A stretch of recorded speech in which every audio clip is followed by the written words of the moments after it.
प्रति आम जिते ओएसआरटीसी डिपो अच्छी जिते बस स्टाण्ड अच्छी सबू बस स्टाण्ड रे सबू डिपो रे ईवी चार्जिंग स्टेशन रही ईवी पॉलिसी जो भाई आसी 2047 सुधा 80 भाग ईवी गाड़ी चलो और 2036 सुधा 70 भाग ईवी गाड़ी चलवा जो व्यवस्था ताकू आखि आगे रखिकी आम ईवी पॉलिसी रे 2 चकिया को 20,000 टंका 3 चकिया 30,000 टंका एवं लाइट व्हीकल रे 1.5 लाख टंका एवं कमर्शियल व्हीकल रे 2 लाख टंका एभली आम इवेन जदि ईवी ट्रक ने 20 लाख टंका पर्यंत तार सब्सिडी व्यवस्था भी करूँ ईवी पॉलिसी रे जिते कड़ाकड़ी भाव आम समस्ते पालन करवा समस्ते मानवा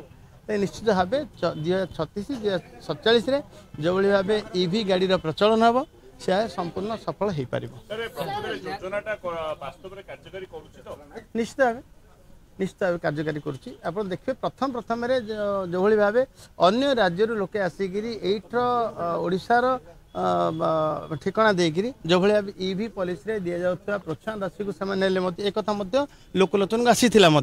एवं आमे समस्ते सतर्क रहा दरकार अच्छी आमे समस्ते सरकार जोगाउवा योजना को कार्यकारी कराइबार आवश्यकता अच्छी।